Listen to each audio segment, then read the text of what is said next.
It also declared that Upanishads and Vedas also advocated these principles. He was open to receive good thoughts even from the West. Rajaram Mohan Roy gave special importance to English education. And after many thinkers, many Europeans, they supported to the establishment of Rajaram Mohan Roy. And many schools and Vedanta College in Calcutta established. Rabindranath Tagore has called Rajaram Mohan Roy as the Harbhajan of modern India. Now let us study to the next, that is called the Young Bengal movement. The wave of modernization started moving across the North India, that is during 19th century.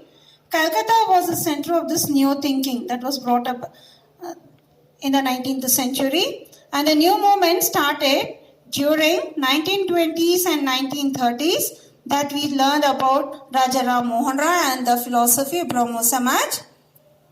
And here another movement started, that is called Young Bengal movement, that took birth, and this was started by Henry Louis Vivian de Rossi in the year from 1809 to 1831. His father was a Portuguese and mother was an Indian. So, hence, de Rossi is called the Anglo-Indian.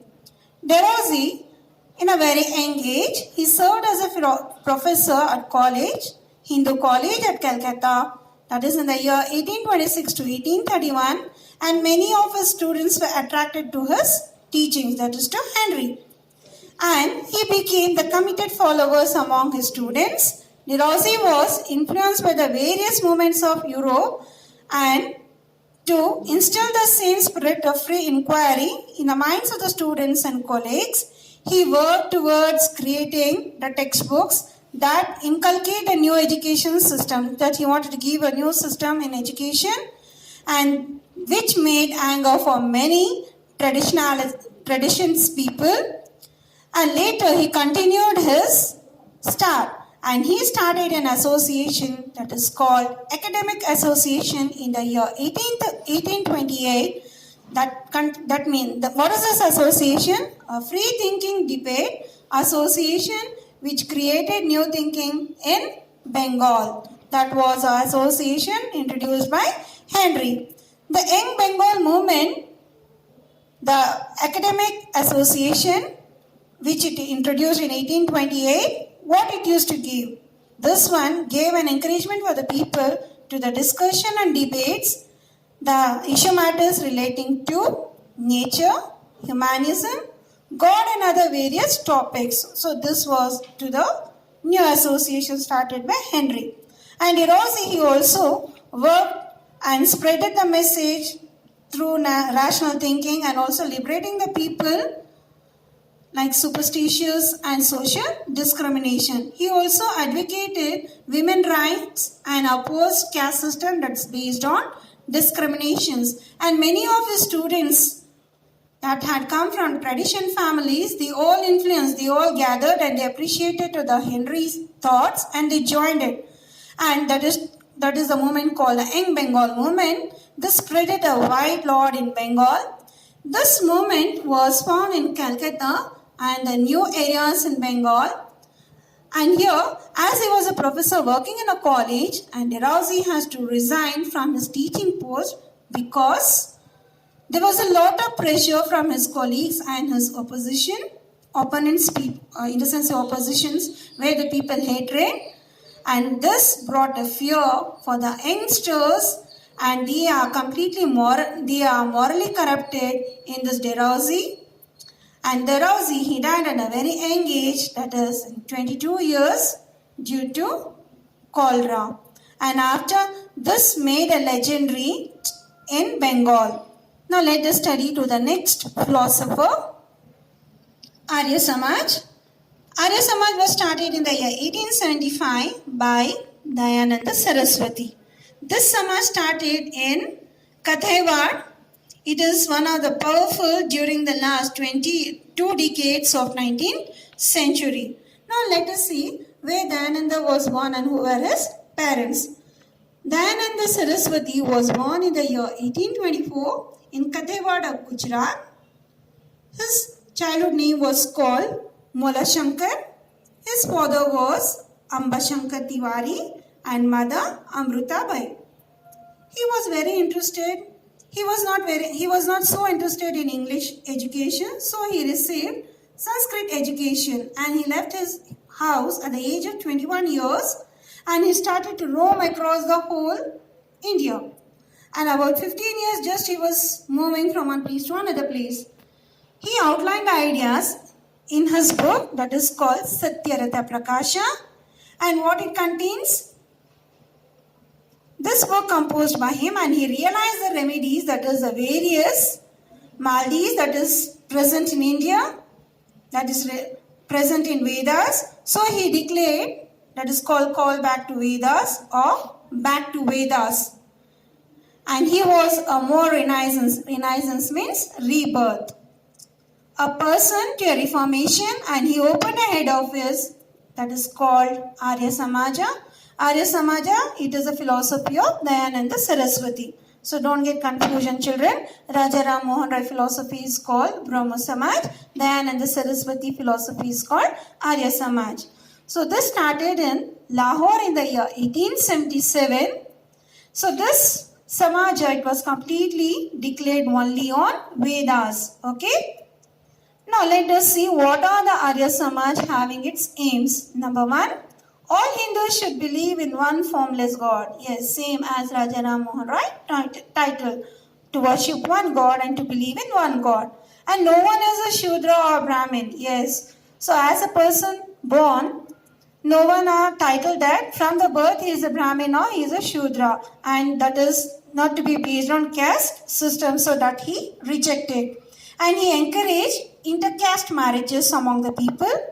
And even he was very against the polygamy and child marriage.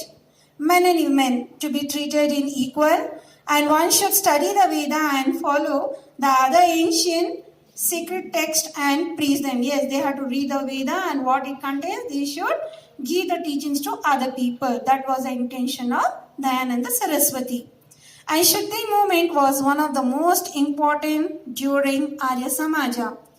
Arya Samaja, where there were number of followers, about 5 lakh members in the year 1921. They followed this Arya Samaja, and after the Dayananda Saraswati's death, Dayananda Anglo-Vedic College was started in the year 1826. And here one more, Gurukula Vidyalaya also started in Haridwara. Lala Lajpat Rai, a radical leader, that is a freedom fighter. He was very influenced to the principles which are written by Dayananda Saraswati of Arya Samaj. Now let us see to the next philosopher. Now let us study to the next one, Samaj. It is called a Pratana Samaj. This movement became influenced in the Western India and particularly in the areas of Bombay Presidency. Pratana Samaj was founded by Atma Ram Panduranga. He was the founder of Pratana Samaj in the year 1867, the place at Bombay. And what are the aims of this Samaj?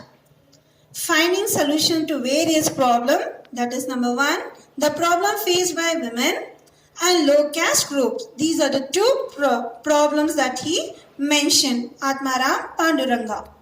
This association argued that interpretation of Hinduism is needed in the light of modern Western thinking, unless and until the people come out, leaving to the old culture, and they have to involve to the Western thinking.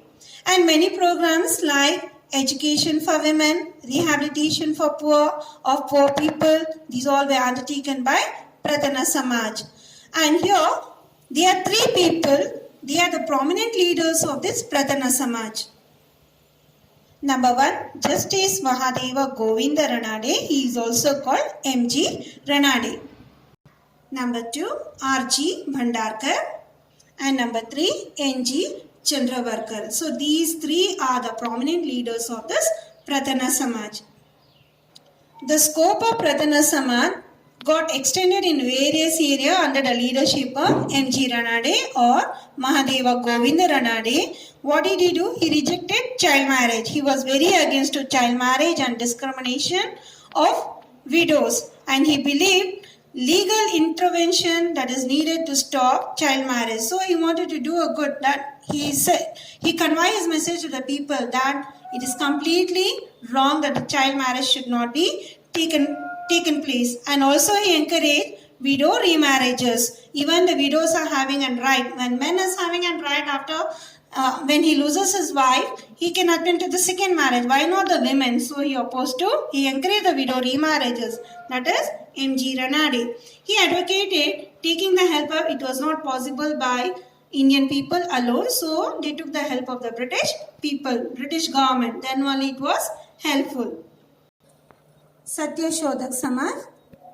Satyashodak Samaj was established in the year 1873 to provide equal rights to non-Brahmin class and women. So this was the main intention of this Satyashodak Samaj, and this Samaj was founded by Mahatma Jyotiba Phule. Okay, he was the founder of this Satyashodak Samaj.